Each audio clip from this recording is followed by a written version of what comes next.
Hey Cheese Nation, and welcome back to my kitchen, where anything in cheese is possible. Today we're going all the way to Point Reyes Station out in California to talk about Cowgirl Creamery's Red Hawk.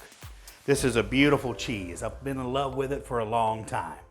Now, Cowgirl Creamery was started by Sue Conley and Peggy Smith several years ago. They both were out on the West Coast and both have been in the restaurant business for a while, working with grocery, and then they started a dairy. And as legend has it, one day they were standing outside their barn and two ladies rode up on horseback and they hitched their horses to the bike rack that was outside, and the ladies went in to go grocery shopping. Now, Sue and Peggy just so happened to have a friend in town who made a comment like, "Well, we're living in the Wild West out here." So Peggy said, "Well, I guess that means we're cowgirls, and this is Cowgirl Creamery." I think that's a pretty cute little story. But from there, of course, a legend was made, a legend was born, and they make wonderful cheeses that have been enjoyed by true American artisan cheese lovers for at least a couple of decades. So this happens to be Red Hawk. Now, Red Hawk, like all the rest of their cheeses, comes from organic cow's milk. So they source beautiful cow's milk from neighboring farms nearby to make their cheeses. What makes Red Hawk special and a little different, besides being organic, is that it's a triple crème cow's milk, which means that cream has been added to the milk before the cheese making process to make it higher in fat content and more buttery and more luscious. It's kind of awesome. But if that wasn't enough, they've taken it an extra step where they wash this cheese. Now, when you hear the term wash rind cheese, you're gonna notice a couple of things about that cheese. Number one, the rind is gonna have a little bit of an orange hue to it, have a little bit of orange color. But the most notable difference than any other cheese is the fact that it's a little stanky. We refer to wash rind cheeses as stinky cheeses, and that's okay. That's what is supposed to happen. When washing cheeses for wash rind cheeses, what you're trying to do is encourage bacterial growth. So on this particular cheese, as many wash rinds, you're gonna have bee linens. That's what we call it in the cheese world, that grows on the outside. Bacteria are growing, emitting this beautiful stinky smell, and to help ripen that cheese. Excellent. So enough talking about this cheese. I wanna dig right on into it.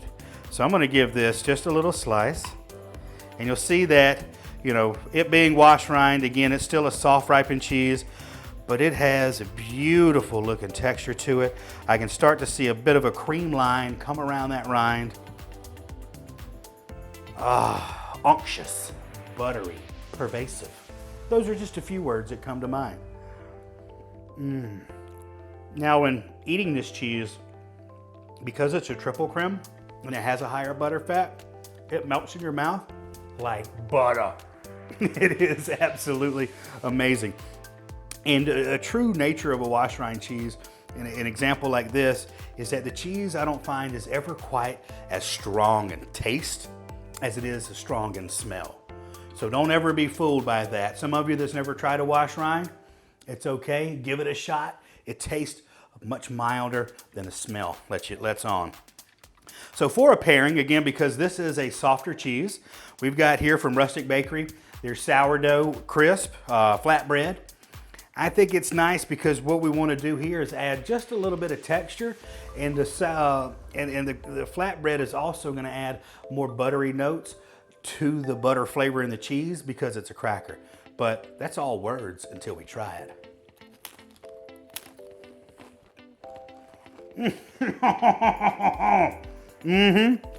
I was right yet again. It's hard to be wrong when you're me. But this cracker worked with the cheese as far as pulling back some of that unctuous, stinky note to it for being a wash rind, and added a lot of more butter notes. Absolutely nice, beautiful. So now you need to check out what's on my plate in front of me. This lovely pile of meat, or you could say pile o' meat, whatever you want, that's fine. But this is prosciutto di Parma. So this is a cured ham from Italy that's been aged about 2 years generally. And it's gonna have a rich nuttiness to it. By itself, of course, I mean, I've eaten it many times. I think it's a great ham, very typical to see in charcuterie plates, charcuterie boards, as well as paired with cheese. But we need to try this cheese with the prosciutto, just to see how this meaty, bacony flavor pairs up with this stinky butteriness of this cheese. So I'm gonna just bite one and bite the other instead of put it together. Oh, prosciutto is so nice. Try a little bit with the cheese. That is harmony. Oh my goodness. Because also the ham has a little bit of a saltiness to it. Of course, because it's been cured with salt packed all around it.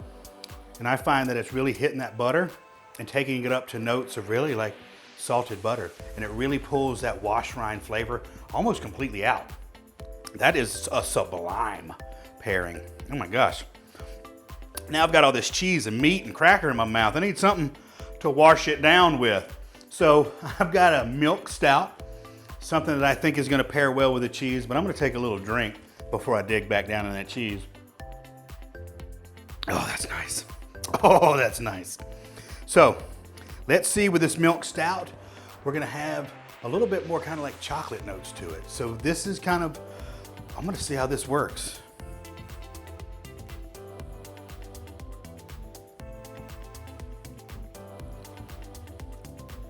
Now this pairing, I feel like does a little bit of the opposite than the other two, where I feel like this milk stout is actually bringing up the flavor of the cheese. So instead of pulling down the stinky notes of the way the cheese smells, this is kind of really bringing it up a little bit. So now let's try all three before we head out. And here I'm just gonna make a nice little lunchable where I've got a cracker and the cheese and the meat all stacked up. Number one, that's amazing. Oh my gosh, that's on point. And then to wash it down with that milk stout, it's like a carousel of flavors. Oh my gosh, you've got the meatiness of the meat with the salt blending in with the grassy kind of butter notes of the cheese with the chocolate of the stout. That is an amazing pairing. So thank you again for joining me in my kitchen today. As always, check out the links below for more information about all these beautiful products. And please don't forget to subscribe, like this video if you like it. I hope you liked it. Also leave a comment. I'm begging for comments. Please interact. Let me know if you like this pairing or if you would suggest something else. And if you happen to try this pairing and take a picture and put it up on the social media, please use that hashtag Nathan's Cheese Kitchen. And that way we can kind of interact and I can see what you're doing. And don't forget as well, there's a little bell icon. Hit that little icon down there and you'll get a notification every time I put a new video out. It's been so good spending time with you today. I hope you have a great afternoon.